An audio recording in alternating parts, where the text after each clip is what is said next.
Good evening and welcome to Friday Night Draw. We're finally back, and we're here as usual. We got Rodney Fike in the house. How's it going? It is going well. How are you, my friend? Doing all right. So send a text message here because somebody texted me right as we're going online. Of course. Speaking of Justin and Cameron are both in the house. What is going on, fellas? What's happening, guys? What's happening? See if we can get our little live stream shared out on the old Twitcherator. Let's see if I can turn his phone down. Let's see. Let's turn that down. All right, Justin, since you didn't get to watch me work on Beverly this morning, I figured I'd work on it tonight. But I got done what I was supposed to get done finally. So it's all good.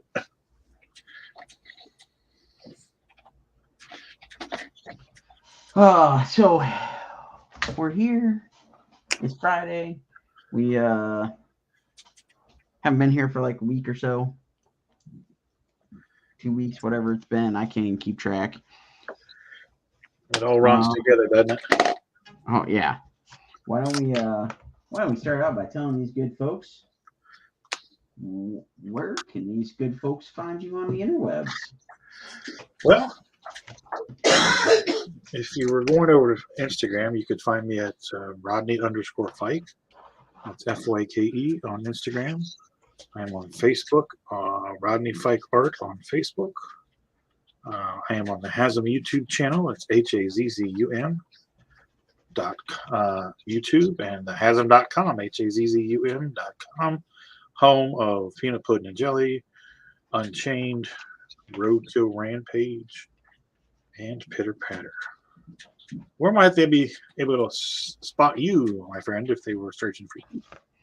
Well, if they wanted to find me all over the internet, as it shows up on screen there, you go and hit the Instagram, the Twitch, the Facebook, the Twitter, the whatnot. They are all at Sean Forney Art. And then you can visit my website, SeanForney.com. It'll take you to our web store. Fill you in on all the other goodies we've got going on. And then YouTube, if you search Sean Forney Art, it should pop up. Make sure you follow that YouTube page or subscribe or whatnot so that I can eventually get my own nice little handy dandy URL to share out there. And then got the lovely little Kickstarter ending in 11 days. So head on over to ScarletHuntress.com to find the Kickstarter and go tell all your friends. And Rodney, where would these folks go find that Roadkill Rampage 3? They would find it on Kickstarter. One of the producers should put a link up there. Producer has got the link in there. Just search Roadkill Rampage 3. Yeah, just search Roadkill Rampage 3 on Kickstarter, and it'll pop up, and you'll see how much we are rampaging. We had a nice jump again today, so that's good. So get out there, check it out, tell a buddy, bring a friend, and spread the word. Exactly. So Cameron beat me to the punch. It says there's supposed to be some kind of special sweet announcement or something. Oh, that's right. It's the reason my back is so sore. It happens. Well, that and something else. Hey, what you got going on there, Tiger? I want to know what's going on. Tina wasn't invited to that party. She wasn't invited. That was when she was gone to work. No, it was the 2 pages back to back. I don't know. I'm just a physical mess, folks. So just but yeah, do we want to reveal how we doing that? Producer A is working on it. Okay. And I should give everybody a little heads up. In about 10 minutes, a little less, we'll have a couple special guests joining us to give a quick little pitch on something they've got launching here very soon. Sweet. Tomorrow, in fact.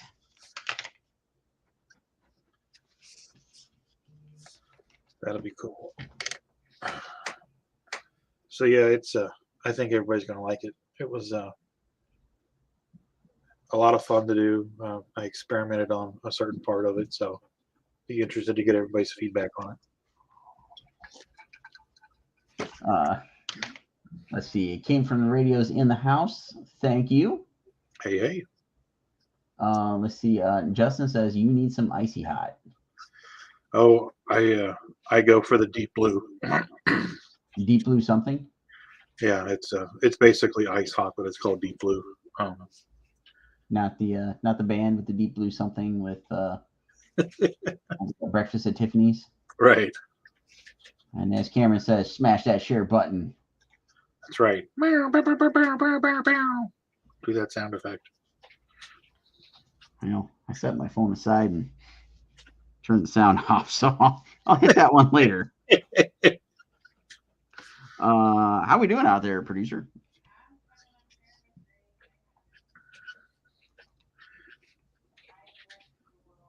Just gotta hide the rest of the world. I hide from the rest of the world. Does that count? Yeah, we do a pretty good job of that. Ooh, look at that. Oh, look at that. Coming soon to the Kickstarters near you. The Scarlet Rampage. The Rampaging Huntress. It's there. Look at there. It's beautiful.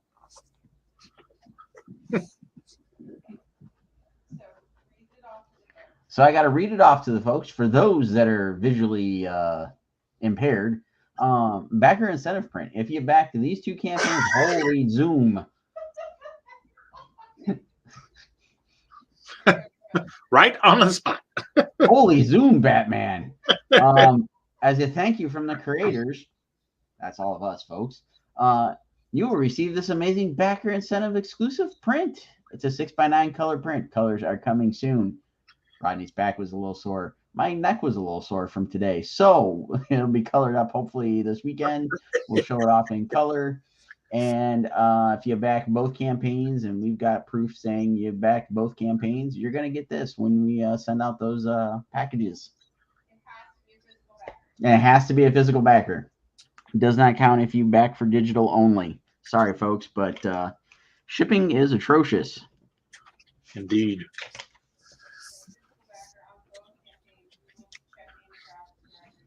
They will be checking, cross-referencing, making a list, checking it twice. Santa Claus ain't got nothing on producers A and B. That's right. Don't be messing with them. So, again, tell your friends, smash that share button, all that good, crazy, fun stuff. And the originals are available. So the original is going to go up as a reward package in the campaigns. I don't remember how the producers decided on that. Well, Scarlet Huntress first. Scarlet Huntress first. Together. And if it doesn't move there, it'll go over to the Roadkill Rampage 3, and then somebody better claim it. That's all I got to say. All right. And that'll go live later tonight, but the backer reward is available for the whole campaign on ours. Like it's already live. It's already live as a backer reward, and the artwork package will go live in a little bit. I got the producer flatting that image right now, so. Ooh.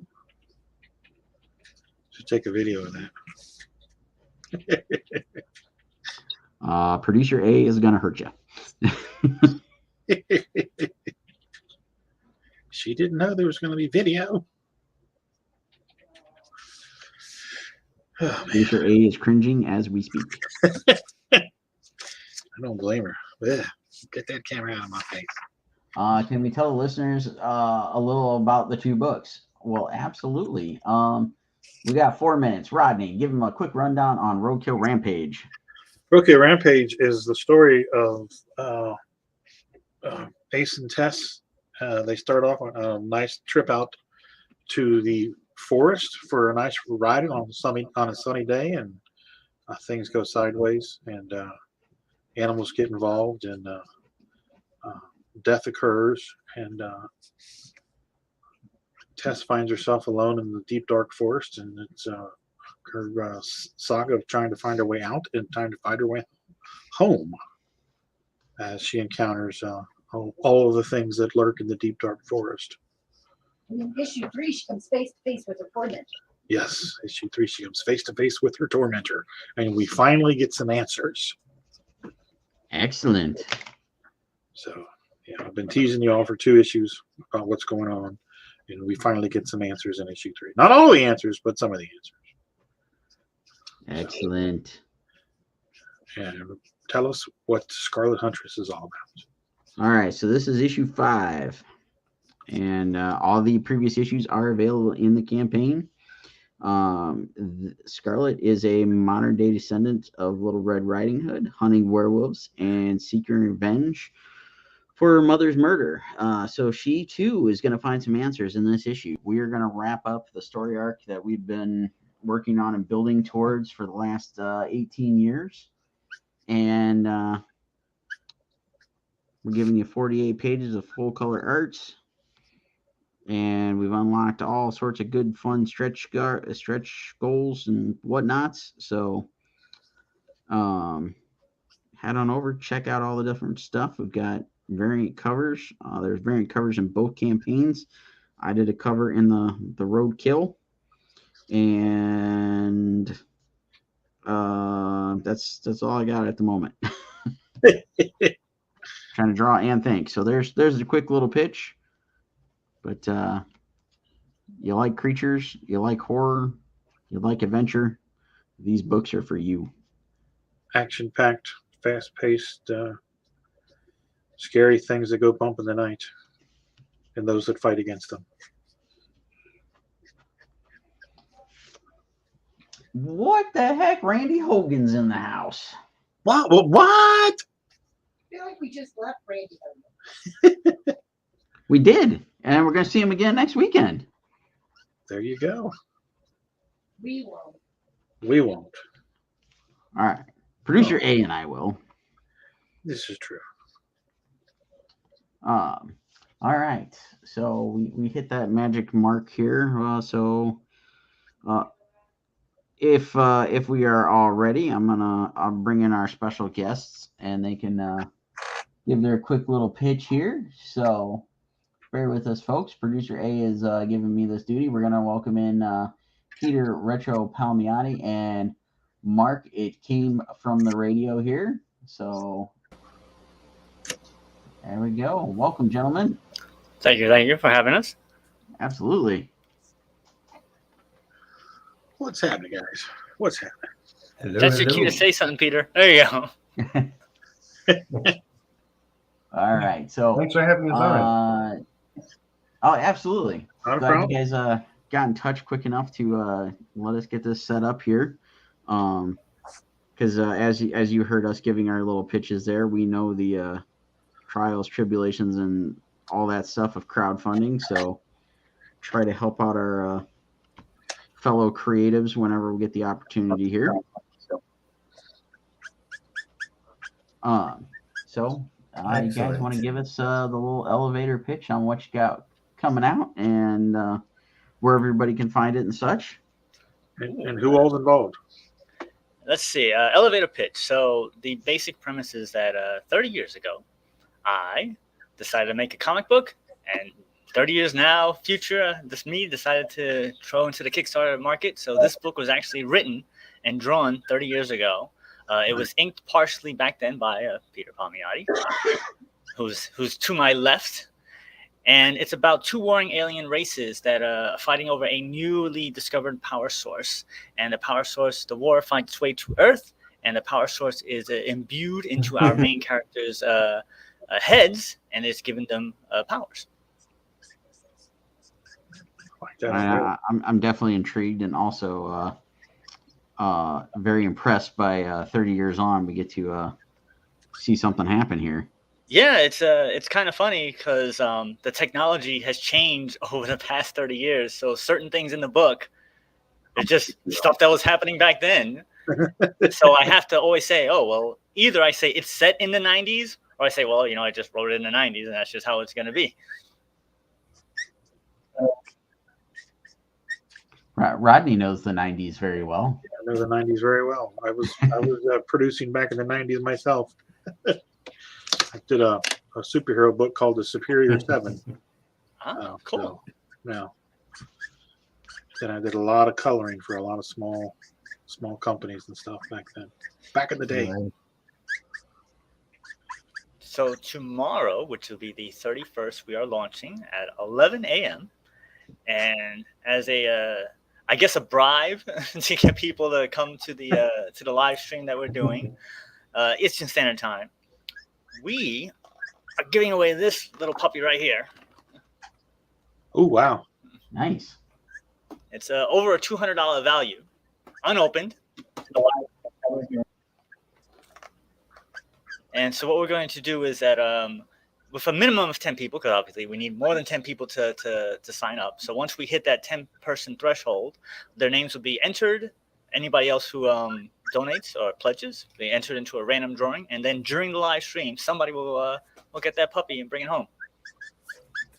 Nice. If you know any Harry Potter fans out there who want a Hermione figurine worth over $200, Christmas is coming, guys.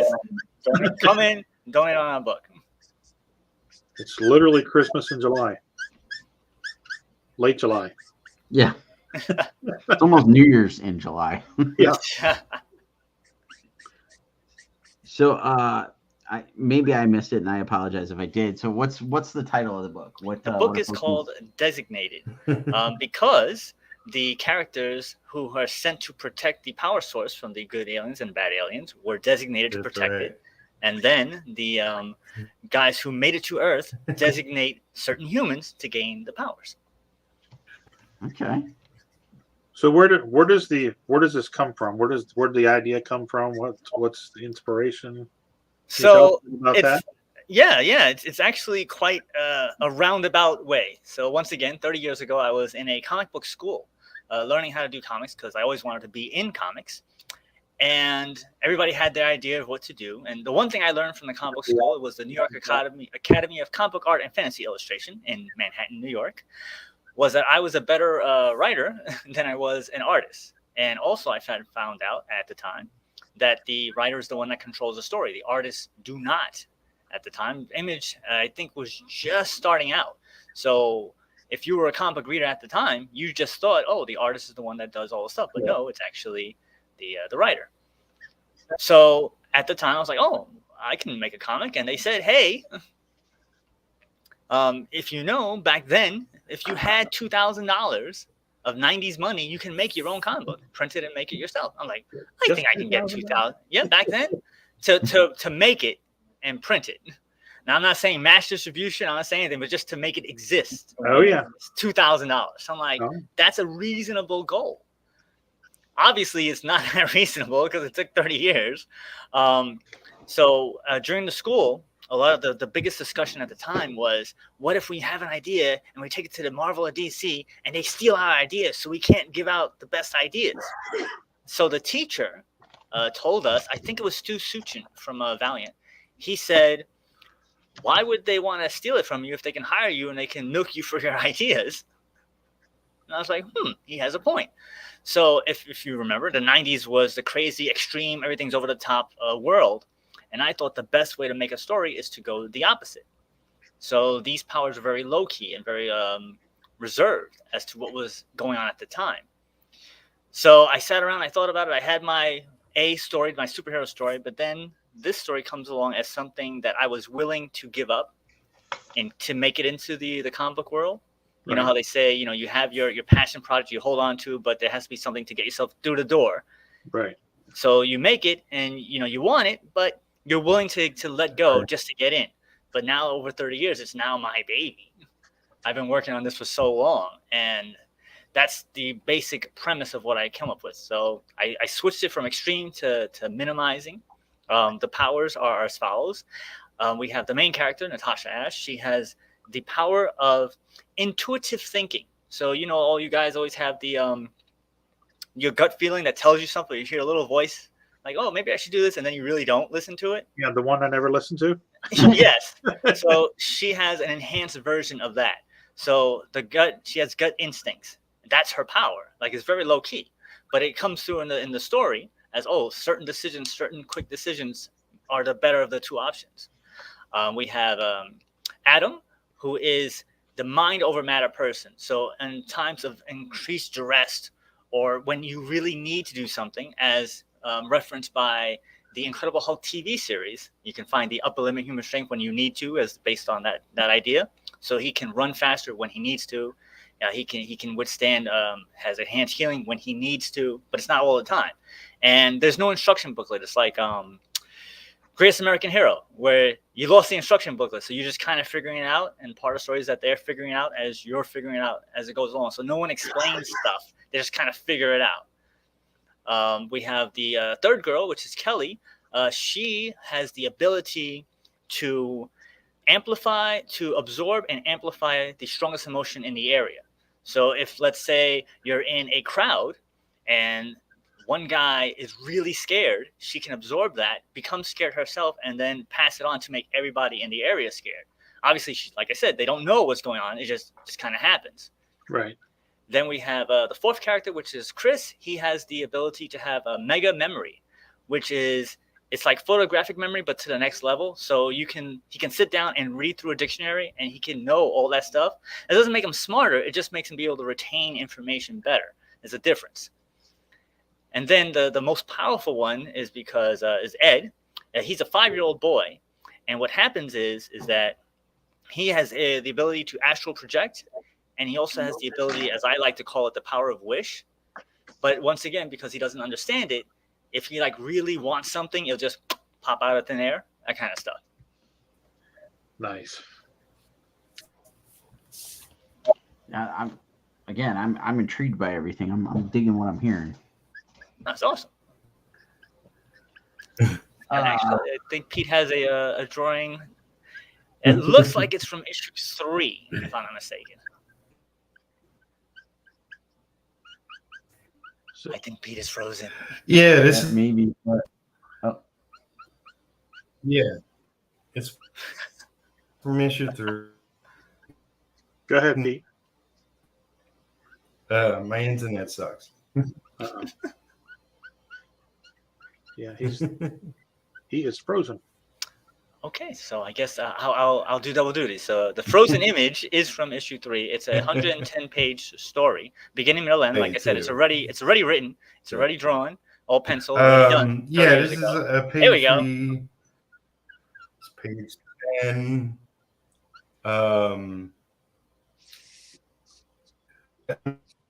Little. This is coming to you live, folks. Yeah, it's this is live, folks. Technical difficulties. It happens. You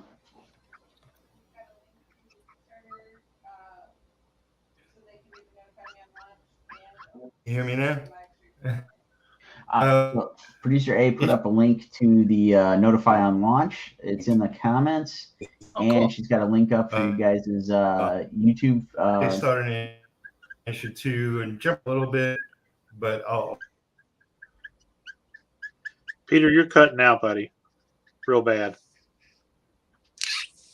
Get that done probably during the camp. I'm guessing we're probably getting delayed stuff from us asking him questions that's coming through much later. He's listening to us in the future. Yeah. Present, past. He's on a different planet. What's going on right now? It's just like interstellar. So we're sending out the message, and it's a delay for him to come back to us. So he's like 5 years older after we ask the question. So we have to ask him a future question. So that way, when he gets the answer to us, it'll be present. Okay, who wins the Super Bowl this year?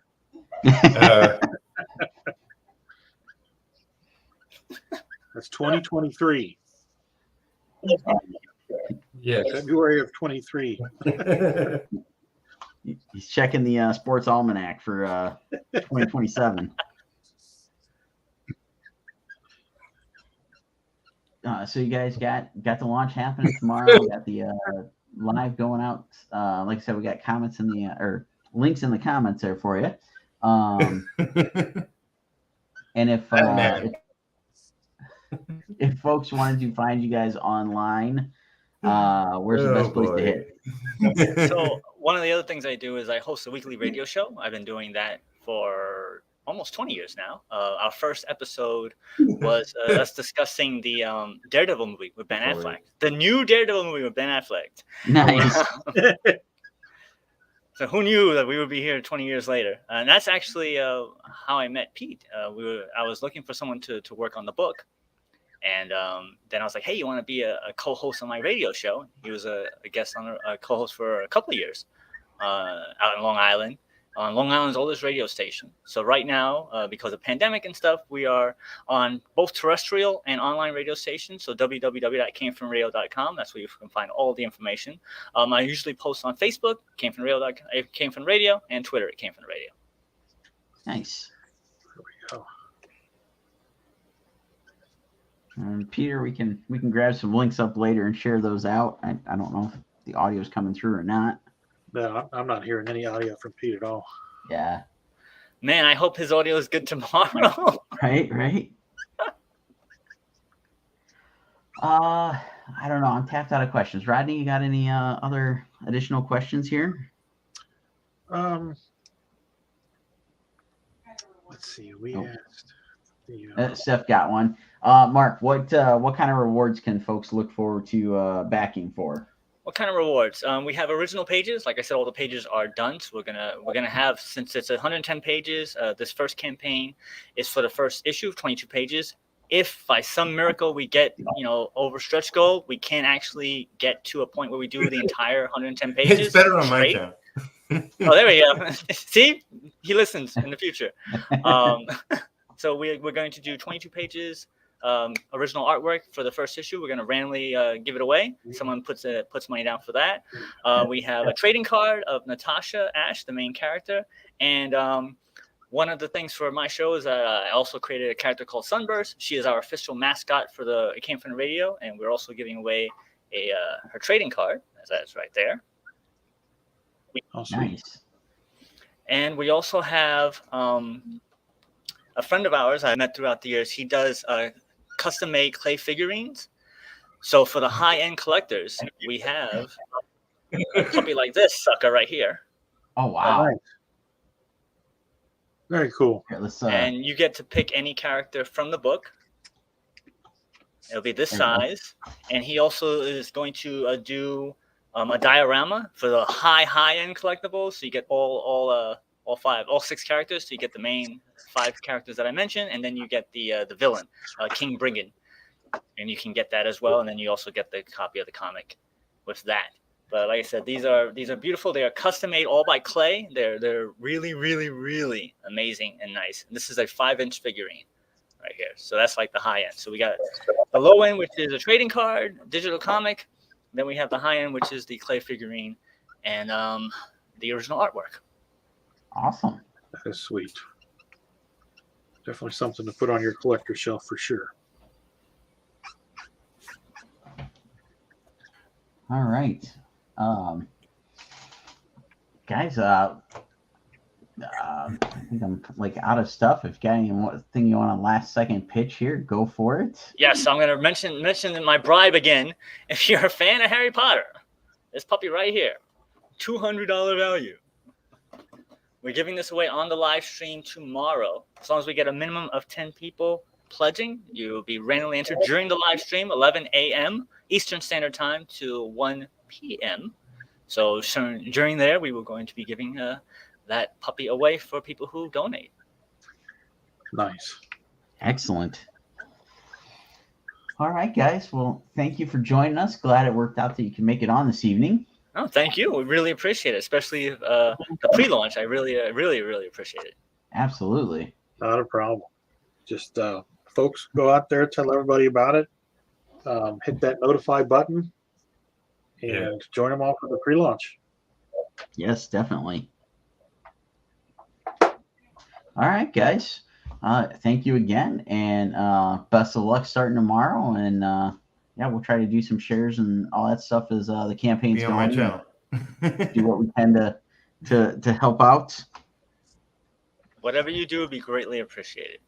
Oh, definitely. We know how that works. Oh yeah, Appreciate we it. we know the struggles. Yes. All right, gentlemen. Have a great night, and have fun in the funny pages there. And good night, all, and thanks, Future Pete. Yeah. There we go. Awesome. So we got the pitch, and we got a little bit of comedy with Pete coming in and out. So Yeah. Hopefully his internet is back up and running for tomorrow, because that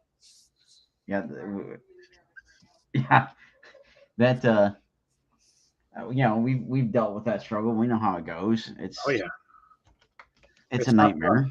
it's not fun, especially when you're trying to notify everybody about your Kickstarter. So It's like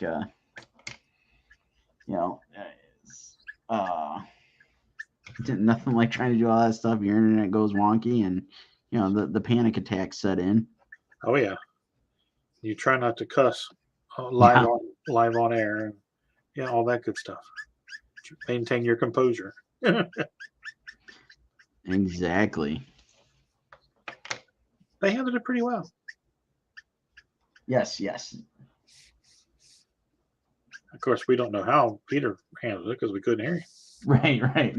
Hopefully, all right. Yeah, I did manage to hear a couple of laughs coming from Peter. So Yeah. A little bummed he couldn't join us. Peter and I did a live stream sometime last year. We went live like in the middle of the day and just hung out, and we're drawing and chatting and stuff. I remember that. Shared the old war stories and that kind of thing. Oh yeah. Let's see what.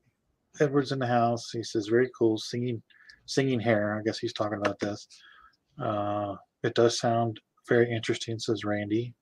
Edward says, "Sounds very cool." Some of the Best Buy, someone running Best Buy very fast. Oh, okay.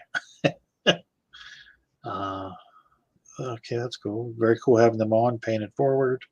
Peter says, "We'll be joining you tomorrow." Excellent. It sounds very cool. All right, so we're all caught up there in the comments. Excellent.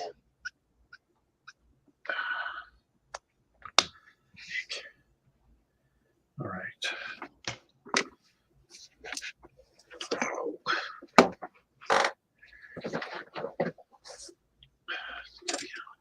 Drink of water real quick.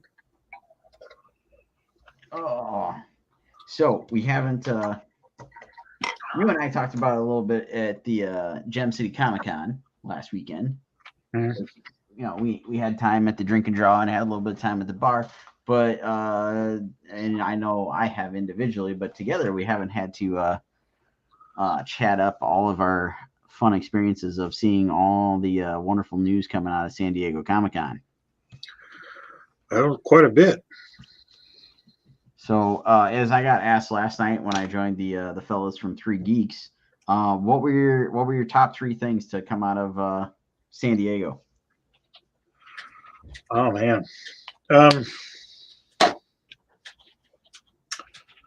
Well, I would say the trailers.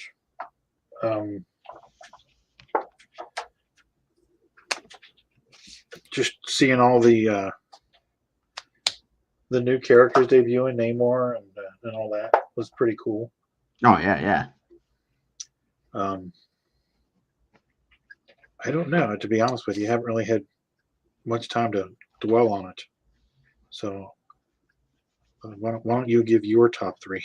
All right, I'll do that because I've done a podcast every night this week, so it's all I've talked about all week. So I counted them as one thing for my top three was the Wakanda Forever and the She-Hulk trailers. Yeah. Because those were just fantastic, and I just can't wait to see both of them. They both look great. The other one I went with was the announcement of Daredevil Born Again. Yes. And you think I'd remember what I picked as my third one, but I'm totally blanking on it right now. Oh, now I remember the trailer for Dungeons and Dragons. Oh yeah. At first when I saw the stills from that thing like a day or two before they released the trailer, I'm like, oh my god, this thing is gonna be awful. Like that's immediately what went in my head. Then I saw the trailer and it's like, okay, I like the way they're putting a spin on this. They're trying to, I think, tap into what they did with Vox Machina, and I'm digging it. And I heard some other news. I won't spoil anything for anybody, but there's some stuff that could potentially be really, really fun if it happens the way I was reading up right after they launched the trailer from San Diego. Yeah, I had seen the tail end of it, and then I saw it again all the way through, and I was just like, holy crap. This just looks like groundbreaking. Really, really cool. So I'm pretty jazzed to check that out for sure. Justin says he's excited for Guardians 3, which I am too. I'm hoping they get the only thing holding it back right now from the trailer being released is the visual effects. So hopefully they get that cranking and get that released soon because I want to see it. Oh yeah. Can't wait. And then Edward said Praise on Hulu next Friday. Oh, that's right. There's so much stuff coming out next Friday, it's ridiculous. I can't even remember it all. It's like next Friday we get Prey and a handful of different stuff. Disney Plus has a couple of things coming out. I think the 3rd is Lightyear, and then on the 5th we get a handful of things. One of those being the new Star Wars Lego special. Oh wow. Can't remember what all else. There's a bunch of stuff, and then the following week there's a ton of stuff too. I think it's August 10th. We get the final season of Lock and Key. Okay. And I'm really looking forward to that. I've really enjoyed that series so far. Then 17th we get She-Hulk. I can't even remember what all else. And then the end of the month we get Andor. Yeah, what is it? The 21st. Something like that. Yeah. And then we get what? I think it's 12 episodes of Andor. Yep. I am so excited for that. Yeah. I am right there with you. That just looks amazing. The trailer. Oh, if yeah. If you haven't seen the trailer, first of all, what the hell's wrong with you? Right. Drop what you're doing right now and go see it. That just looks. If you liked Rogue One, you're going to love this. And I love Rogue One, so. And they're giving us Stellan Skarsgård in a Star Wars thing.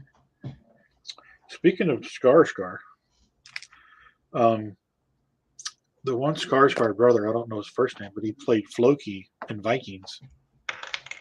Noticed him in episode 1 of season 2 of Westworld. Really? Yes. He's the guy that comes when they're on the beach investigating what the hell happened at the end of season 1, the season 1 finale where everybody was killed. Okay. He's the head guy in the suit walking along the beach, barking out orders. Huh. I have to go back and rewatch that. I'm looking at that and I'm like, wait a second. That's Floki. And then I went back and looked at the credits, and it is. I can't think of his first name. But he's a Skarsgård brother. Yeah. He's the one with a like really unique name. It is completely blank. I cannot think of it because he was in one of the shows on Netflix like last year, year before. Ellen, Alexander, Bill, Gustav. Okay. Rosa, and Walter. It was Gustav. Okay. He was in it was one of the shows on Netflix. It was either Cursed or it was shoot. I'm trying to think, there was a couple shows on Netflix that came out. It was Cursed. He was Merlin. Yeah.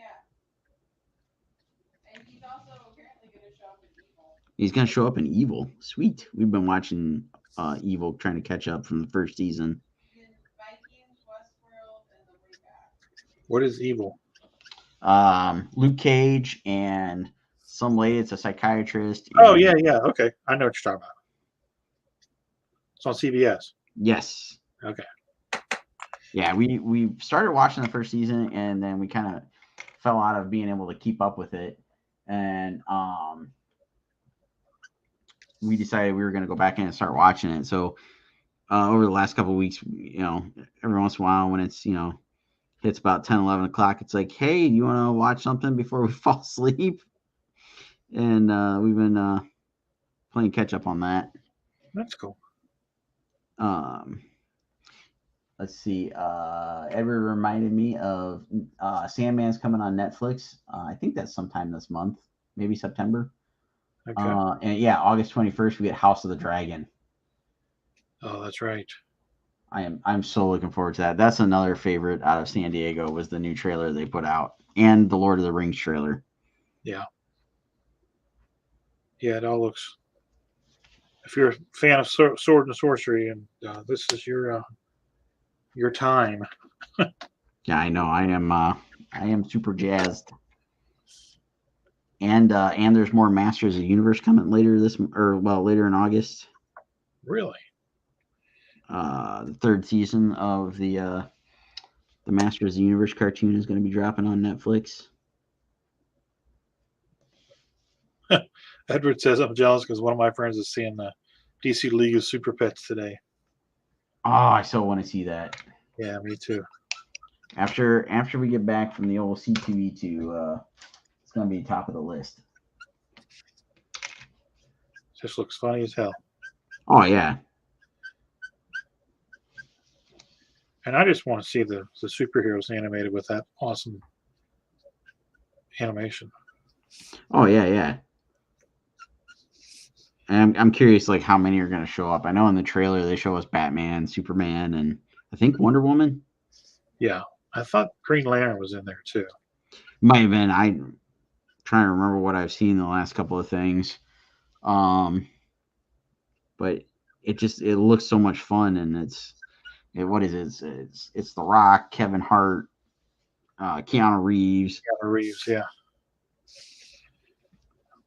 I saw somewhere where he said he wants to do the live action Batman, Dave Mazzucchelli Batman. Was it Born Again?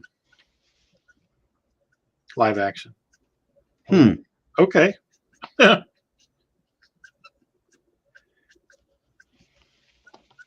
that would be fun, seeing him as Batman. Yeah, it wouldn't anger me in the slightest.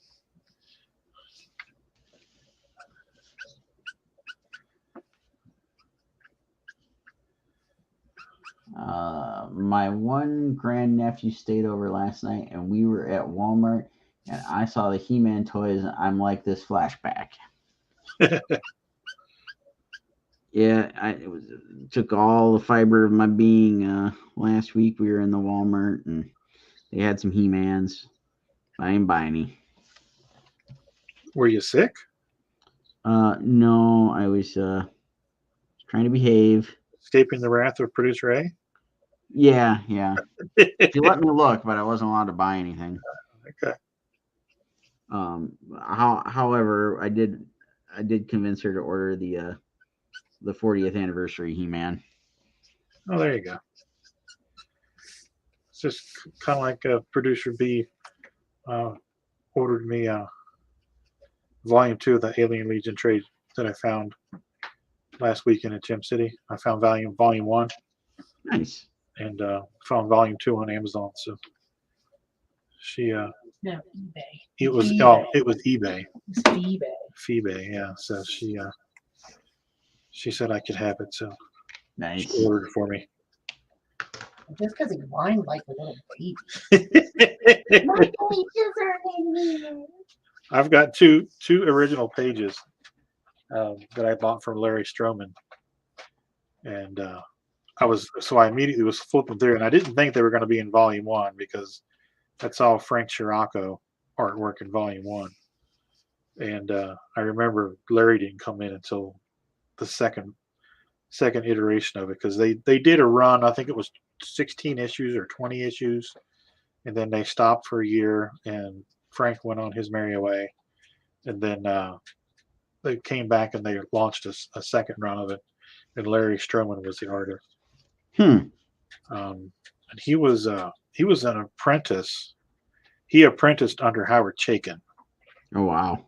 Yeah, so I immediately loved his artwork because it was so 80s and very graphic-y and stylistic, and I've always been a huge fan of Chaykin's American Flag and Black Kiss and all that stuff. So it reminded me a lot of Chaykin stuff. And then I met him in New York, and he was just such a nice guy. And he had his pages, and I bought 2 pages and 2 commissions from him. And finally got one of those pages framed. I haven't got it yet, but it's being framed. Yeah, we got to do some framing ourselves on a few things around the house. Put some frames up. They got a hold of a coupon from Michael's for 70% off framing. Nice. So I was able to get one of my Humberto Ramos Crimson pages, my Chris Pachalo X-Men page, and one of my Larry Stroman Alien Legion pages framed. So Nice. very happy about that.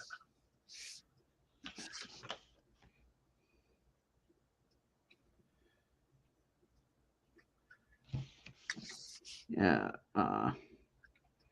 Producer A and I have got a growing list of stuff that we keep adding to we got to do this when we get back. We got to do that when we get back.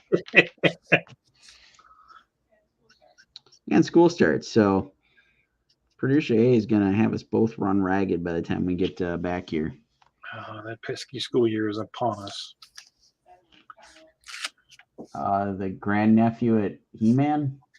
Yeah, we read that like 10 minutes ago. Producer A is she's living out that meme that Producer B shared last night. Which one is that? The one with the monkey not listening. Oh.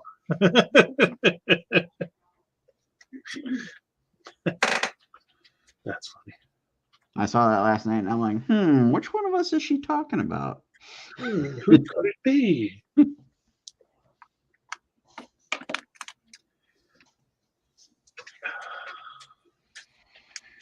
Oh, Edward says next week's comic books, DC's Poison Ivy issue 3. The covers are amazing. Very cool.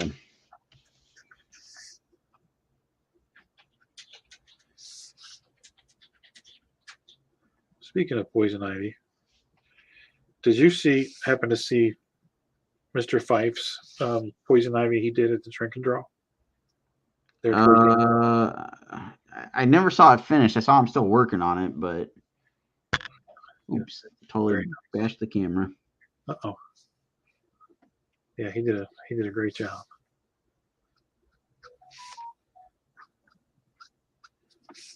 And that was so nice to be able to go do that.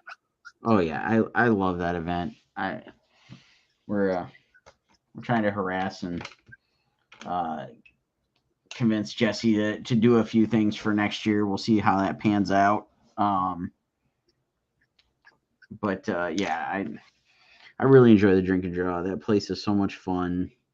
They've got good food, delicious brews. Oh yeah, I mean it was, and that's the thing is, we know everybody, most of everybody there. So yeah, it was just really cool. It was so fun to be out and amongst our peers and just they want to talk to them. And there they are. They're right there. Just run over and talk to them. Did I tell you my Dan Mendoza Bill McKay story from Sunday? I think I was telling the guys on the stream the other day.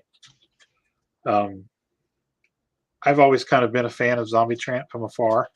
Oh yeah, And, so I go over and I'm talking to Bill McKay, thinking, that he's the artist. It's him. He's Mr. Zombie Tramp. And I'm talking to him. He's like, "Yeah, I remember you. You did some shows in Pittsburgh and going on and on and on. We're talking and this and that and the other." And he's got this smile on his face. And he goes, "I'm not the artist. Dan's just sitting over there right next to him, and he's got his head down. He's working on his tablet. And he's got this grin on his face. And Bill's like, "No, man." He says, "I just do covers." So I just, I felt like an ass. I was like, "Well, okay, hey, I loaned it. I didn't know. I'm just talking, having a good conversation." So I just took few steps to the left, just started talking to Dan. nice. Yeah, as the ladies were waiting for food that night, I introduced myself to Dan because I hadn't actually had a chance to meet him yet, and we chatted real quick, and we said a few things throughout the evening at the Drink and Draw. But so those are good folks. Yeah, and he saw my strap on my arm. Asked me if it was tennis elbow, so we got to swapping war stories about injuries and chiropractor stories and advice and trying this and trying that. And I was that his wife that was with him? Girlfriend.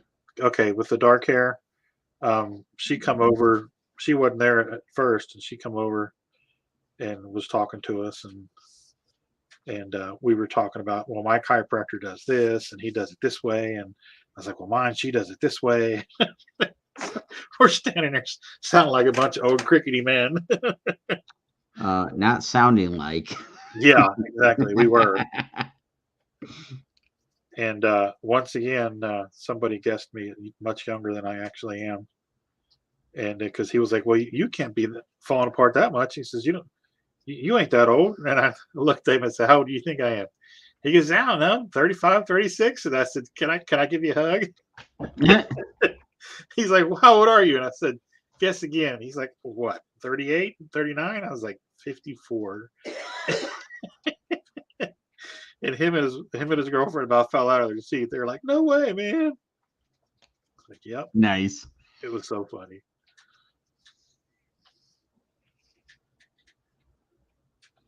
Cameron says, later next month, you also have Thor, Love, and Thunder. Yeah, it was fun. And then I picked up a couple of the Zombie Tramp trades from him. Nice. Yeah, so they were only $10 a piece. So I got two of them. He had a really nice hardbound. It was about 1.5 inches thick of some of the stories, and then a whole bunch of pinups and stuff that everybody had done.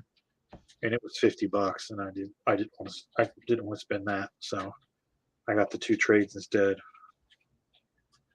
And I have yet to crack the seal on either one of them, so can't wait to start to do that.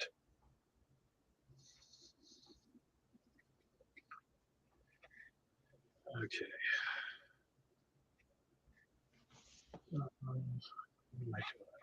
I need blue. Oh.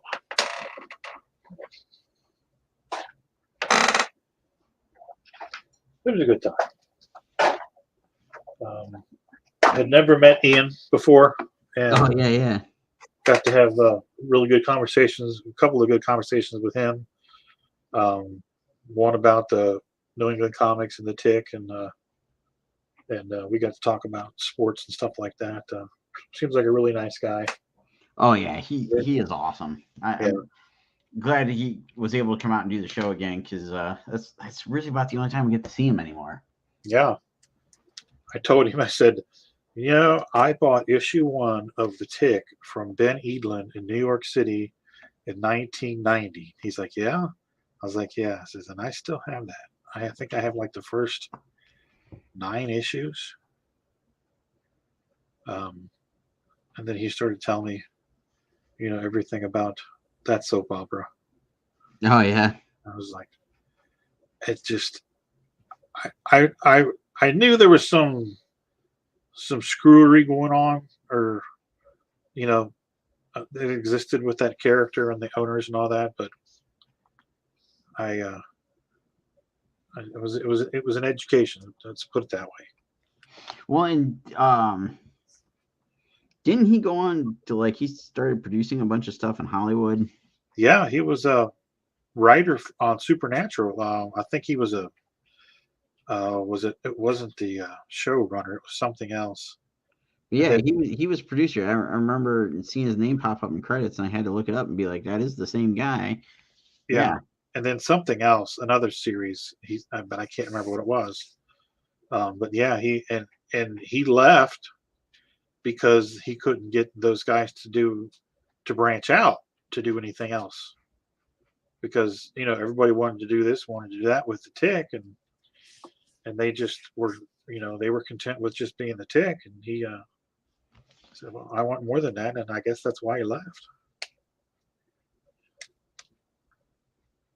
Yeah, I mean, sometimes you do what you got to do, I guess. Yeah, I mean, if that's the thing that a lot of old school guys have been unwilling to accept, is the change in the way things, you know, it's not the 90s anymore. Yeah, yeah. It's not the 80s anymore. Everybody always thought that Diamond was, but see, I have back from the days before Diamond was Diamond. Yeah. When there were 15 distributors. And now, you know, Diamond has risen and fallen. And they're not the mighty juggernaut that they once were. And these people haven't, you know, grasped onto that concept. Yeah, so it's just, you adapt or die. Yeah, yeah. That's exactly right. And I've been kind of kicking around a few things in the old noggin after the last week or so of some conversations, and it's you know, it's an interesting time right now. Yeah. Which reminds me, we might, if we got a few moments, question for you guys backstage later. Okay. We can do that. I definitely want to go over the page I just turned in, and if there's any issues or anything, talk about that. I tried to implement some stuff we talked about yesterday, so get your feedback on the execution of that. And, you know, our continuing quest to move upward, onward, and forward. Yeah, yeah.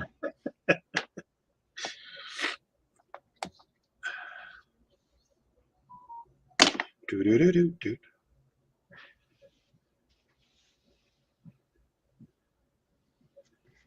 August 15th.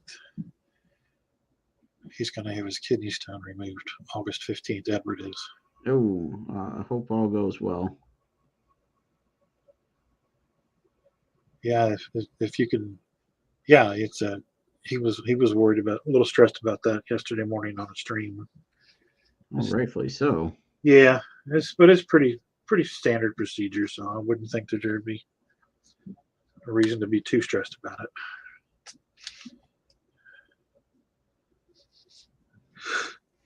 Oh, pardon my yawn.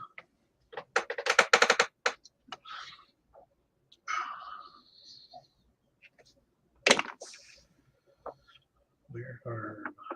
They're over there.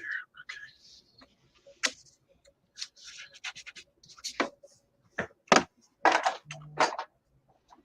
Trying to think what else. All right, the original art for the Mothman crossover thing is live.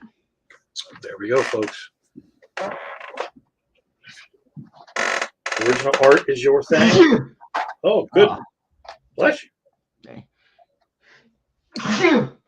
Again. Yeah. Oh man. Who do you think Man, you are, everybody's Sherman? eardrums are blown out. Did you hear what I said?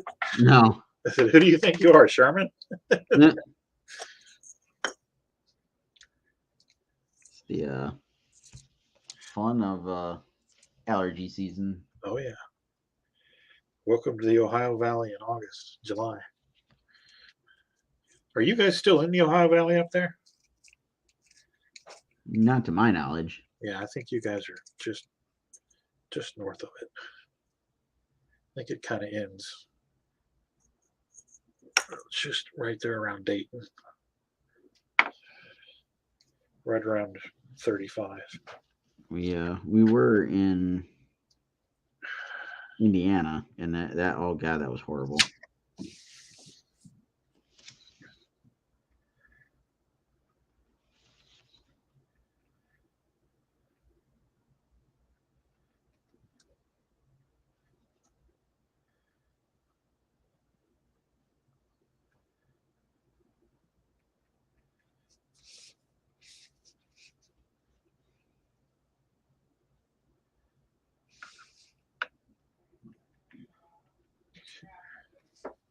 Okay, pretty sure he's gonna show the graphic that she made. Ooh, nice. That's the one they already saw.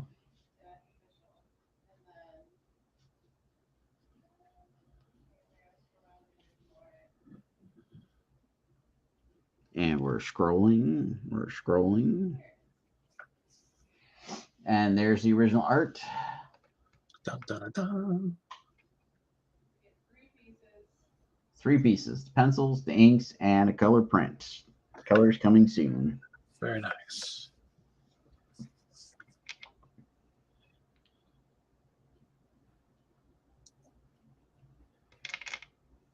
It was so funny because I was looking for my China marker, and I had just seen it, like when I was getting my stuff together for Jam City, and I couldn't find it, and I couldn't find it, and I couldn't find it, and I'm like, where the hell's it at? And I've got all these cups of pens and brushes and utensils and stuff, and I had exhausted my look through all of those, and I'm like, okay, I must have overlooked it. I've got my 2 toolboxes, and I knowing that they weren't in there, but I figured, well, let's eliminate that possibility. And I opened those up. We're going through those, and they weren't there. And I'm like, where the hell? And then I stopped looking for a second, and I turned my head, and my eyes went right to it. And it was in a cup that was over on the printer that I had set aside. And I'm like, oh, thank you, Jesus. It's like, all I have to do is the China marker on her pants, and then I can go to the wings. Where the hell's the damn China marker? China pencil, or whatever you want to call it, grease pencil.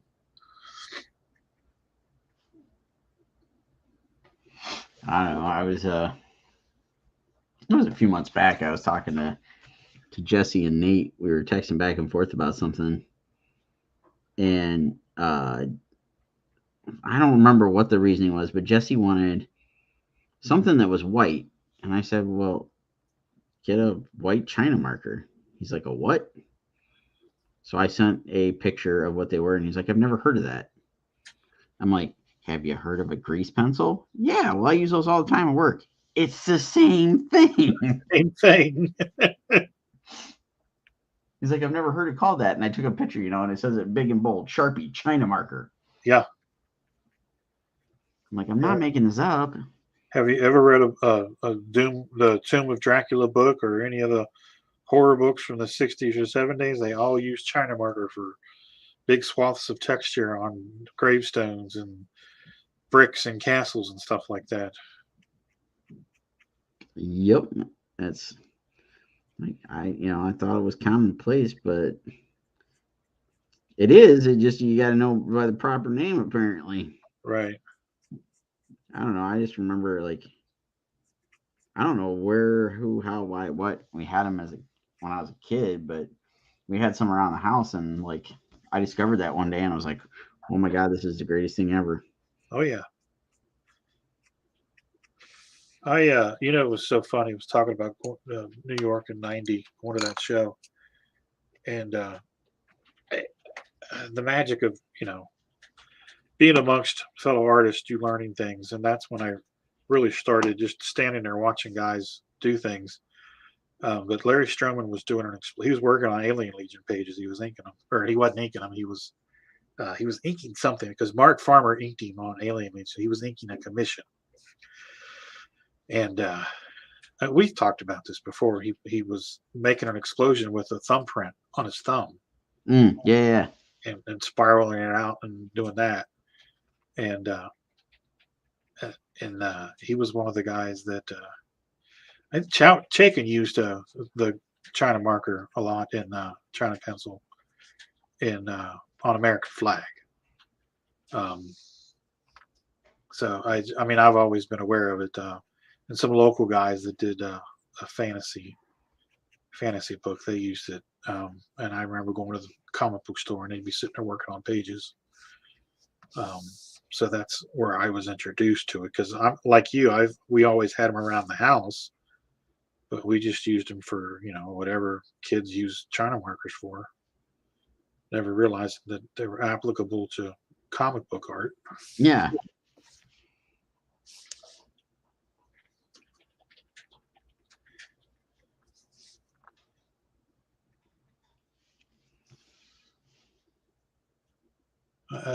Justin says he's never heard of China marker either.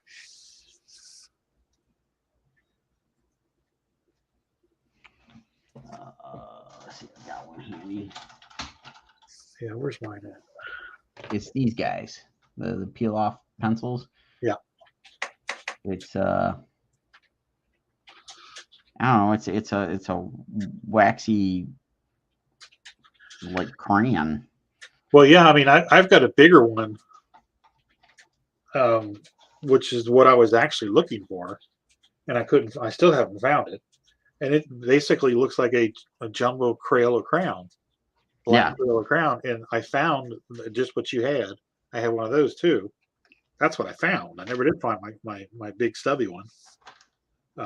So yeah, but it's the same thing. So it's just smaller. And so that's what I ended up using.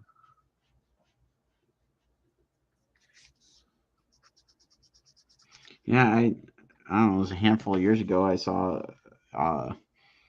Campbell was using it as a dry brush effect, and I'm like, oh, that's genius.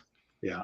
And I started using it for that and a couple other things, and break it out every once in a while, like you were saying earlier. Like the guys using it for texture, it works really nice to get a nice grainy texture on stuff. You just can't use it on a piece of original art if you plan on coloring that original art. Yeah. Because you will not be able to color over the wax.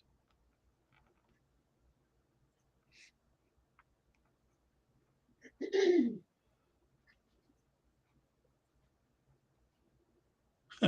says food. The only thing I forgot to get anything for myself at Walmart, I still have $17 on my gift card. Yep. Cameron says these are looking fantastic, guys. I can't wait to get the new Mothman print.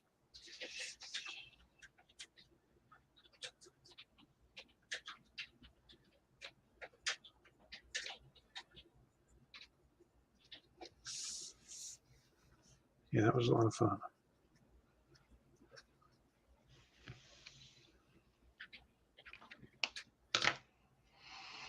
Oh, let's see here.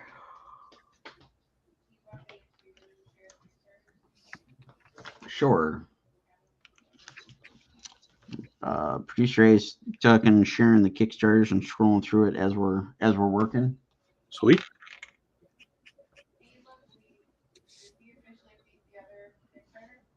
I don't know. Have we? I don't know. I don't remember what the last one was. Producer A is looking. We may have surpassed the adventures, or not the adventures. Yeah, adventures. Right. Right. Yeah. I can't keep stuff straight. There's more than 2 books now. We're not there yet. We have not surpassed the previous issue. Keep on sharing, folks. What's it? 637? 637? I have no idea. What was the total of adventures? 11,863. 863. Okay. Almost there. You got it's totally doable. Oh, yeah. You're crushing it. So everybody's getting the COA. We've unlocked that backer goal. Nice.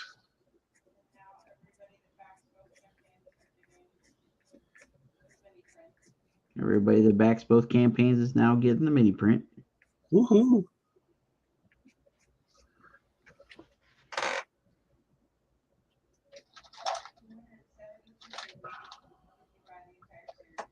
$272 pages if you buy the entire series. That's a spicy meatball. Get that all for $50. That's not bad.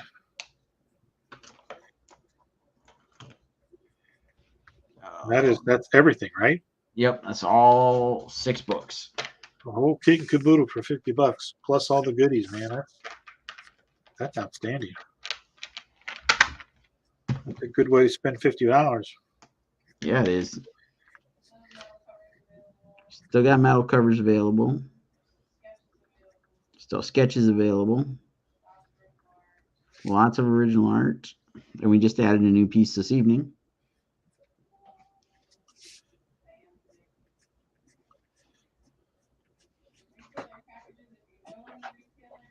Retailer packages. If you know retailers, send them our ways.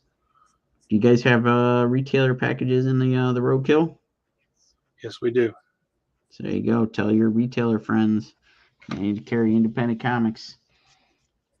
Tell them to think about the future, just like Joker said.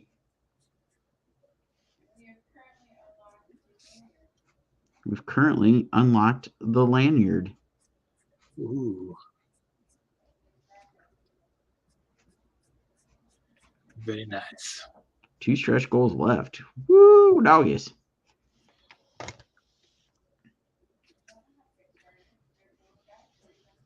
And a guide for folks that don't know how to Kickstarter at the bottom.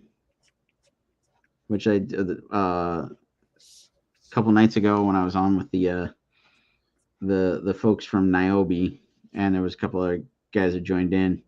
They were like, I'm totally stealing that. I'm like, go for it, because we totally stole it. Right.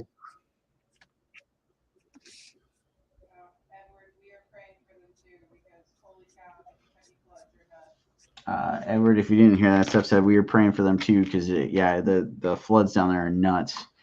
We saw a little bit of it on the news this evening. So I saw his post. What happened? What did I miss? Is it the Ohio River flooding? Yeah. Kentucky River. Eastern Kentucky River. Yeah, it's in eastern Kentucky. It's down near Hazard, Kentucky, not Hazard County from Dukes of Hazzard. Yep. Been there. Yeah, so that's flooding. That's about all I got. I got you. Okay. I was just saying this morning when they brought it up, like when we lived down there, we saw quite a few houses that were near the Ohio that they were like up on stilts. Like it was like something you'd expect to see in like New Orleans. Yeah. And it's just crazy. Oh yeah. Southeastern Indiana down there around Portsmouth and Ironton and those areas are the border West Virginia and even into West Virginia. Like we go down there all the time for work, and a lot of those places there are many houses on stilts or cinder blocks or getting them 10, 15 feet up off the ground because they're all built on those floodplains. Yeah, it's crazy. Yeah. Yeah, and it's when you're down there and you're on the highway and you see those just huge big swaths of land, and you can see the floodplain, but people just decided, people always build their settlements near water, Yep. not thinking of the floodplain and stuff like that, and yeah, it's crazy.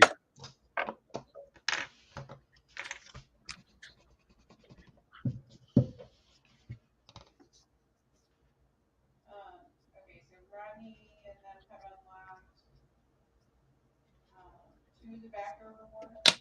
All right, so you guys have unlocked 2 backer rewards, it looks like. Not yet, they're working on it. Oh, working on the second one. Unlocked 1, working on the second. Yeah, we unlocked the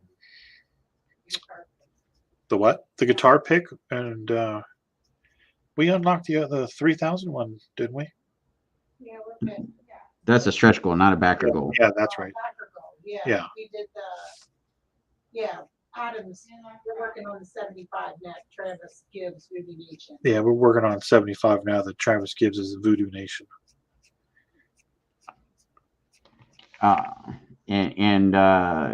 Producer B, was that email helpful that I sent yesterday?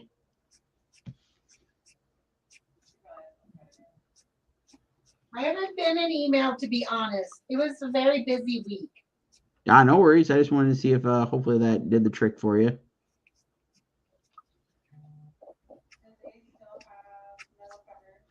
Still got metal covers available. Yes, the metal covers are available. There are all the covers that are available. Sketch cover available for $15. Steph Wilson's has been rampaged out. Those are Nice. yes. We've got the Roadkill Rampage T-shirt.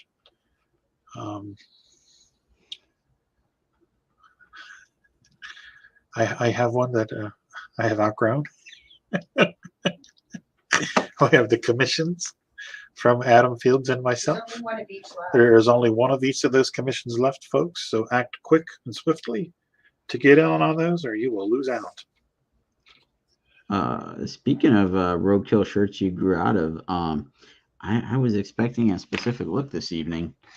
Well, I didn't have time. I fell asleep in the rocker, and I had to wolf down some food real quick, and I dropped the scissors and couldn't pick them up, and all of that. So And he's obviously been doing stuff on the side that threw his back out. yeah, Right? Right? Yeah, producer B's got your number. there you go. Some calisthenics have been, I get some security cameras. Let's go to that footage.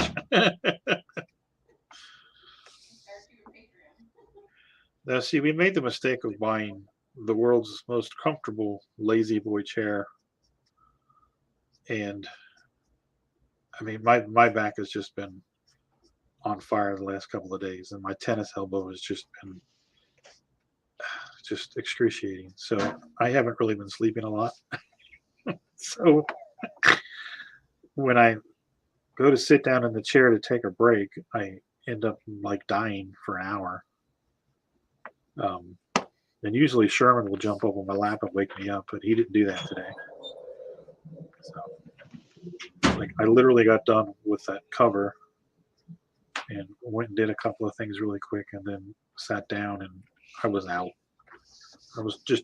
My intention was just to take like a 20-minute break, and it ended up being a 2-hour break. So, what are you gonna do? I got you. Just quit. Don't sit in the chair, Right? because it grabs you and it won't let you go.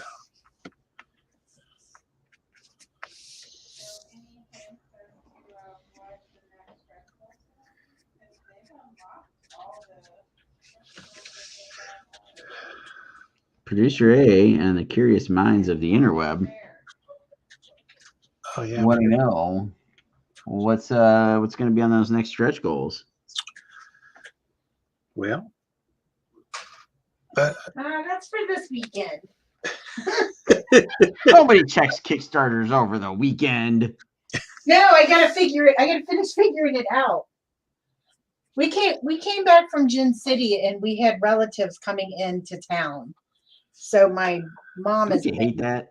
yeah, and my mom has been running me ragged trying to get the house ready for the, so I'm like, it's just been, House and food. yeah, So they left this morning. So yeah. So this is my weekend to catch up from last weekend. Because you had a lot of fun last weekend.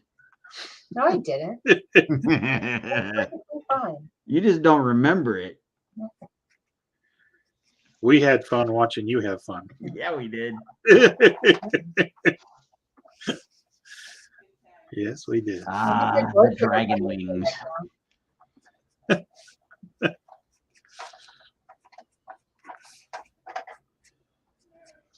I won't do that again. Yeah, you will. We've heard that before. Everybody says it. Mm-mm. And then the next time somebody waves something green and liquid in front of you, and you're like, yeah, buddy. Well, it was producer A's fault because she was letting all the slushy melt. Way to go, Producer A. Because she's allergic to beer. So, There was no beer in that. Was there? That's why they were drinking it. But she wasn't drinking hers, so I had to drink hers. It was melting. she drank 2 of them. I drank half of one.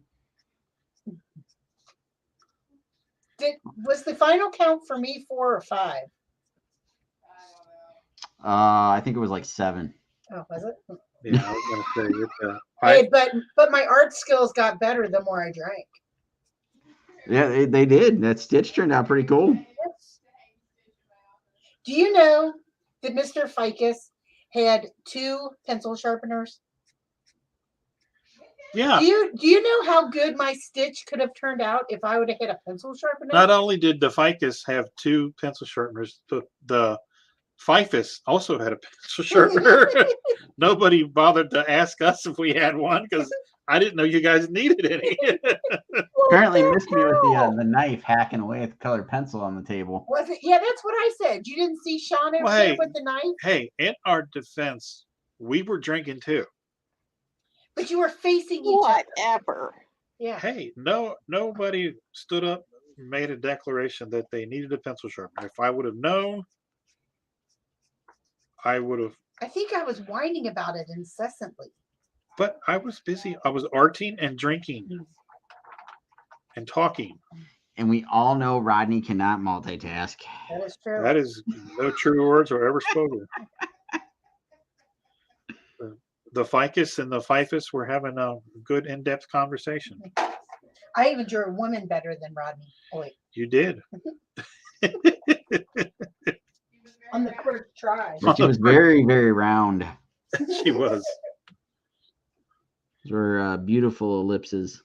She was using a particular set of skills, the drunk ellipses. Using them quite well, I might add. And the brick road walk back was awesome. Yes. I don't know. Did you have any cheese? Chris- Cameron's asking if you had cheese. When? At Gem City.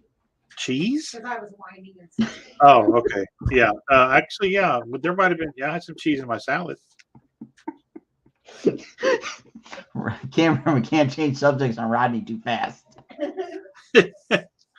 Slow your roll there, Junior. There was cheese in your salad. How would you know you didn't eat the $5 salad? Oh, I ate some of it. I didn't eat all of it. They had to special order that, you know. Yeah, oh, I know. That was. I admit freely that was a mistake. I should have just said, "Nah, screw the salad."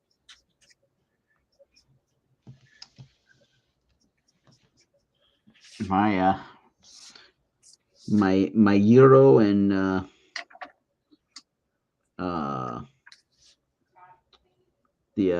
are those, the Tato kegs, Yeah, Those were delicious. yeah, they looked awesome. I even shared some wings with Mr. J. Fife. Yes, those were really good. Yeah, they inspired me. That's why I totally made smoked wings last night. I saw that. I was a little jelly. Yeah, we'd been wanting to make some wings, and it was like, ooh, yeah. Like, we're doing smoked wings. Fired up the old grill and threw those puppies on there. A couple of big giant chunks of wood, and let them get happy. That's what she said. Exactly. Yeah, what was the name of the restaurant that we were at for the drink and draw? Warped Wing. Warped Wing. They opened up one down here in Cincinnati. Is that the one in Mason? Yes. Yeah, I've been wanting to try that because that one actually has a smokehouse. Yeah, that it used to be an Irish place for years and years and years and years. For like 30 years, it was an Irish place, and I'd actually been there a few times to eat. Really amazing food, Irish food. But yeah, now it's because we drove through. We stopped at a pizza joint in Mason, two cities. You can get a New York style pizza or a Chicago style pizza. Ooh. So that's where we stopped for Din Din on the way home, and we drove past that place, getting back onto the highway. And I'm like, ooh, we've got to come back out here and check this out. Speaking of Irish places, how about that band we saw Friday night? I'm telling you. Sound check. Sound check? Yeah. Yeah, they were geriatric and the Brill Creams. Right? They were good, except I thought it was funny that they would look at each other like the guitar solo for Wayward Son, and he's like, "No, I'm not doing it." Yeah. And then the high notes for wrote Wayward Son in the Boston song, Don't Look Back. And they were like, no, we're not even going to try it. Yeah. That's pretty funny. Yeah, they were good. That guitar player was really good. Oh, yeah. Oh, Edward wants to get a chili cheese dog. Go to Sonic. They use Cheese Whiz. Oh, Sonic. I missed the Sonic. Haven't been there in a while. Yeah. Cameron says, see, I can't wait to go to dinner with y'all whenever y'all come down here for a con. Yeah, it's just be prepared for a whole lot of stupid and a whole lot of fun. Bring the crayons. And bring the crayons.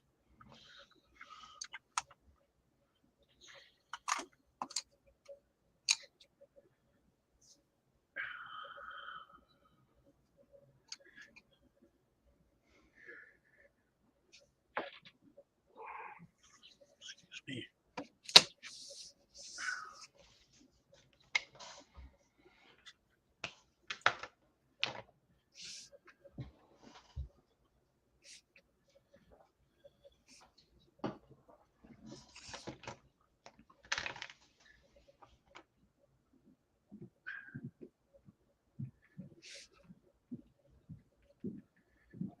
I don't know where you are in your finishing there, but we've hit our usual magic half hour here.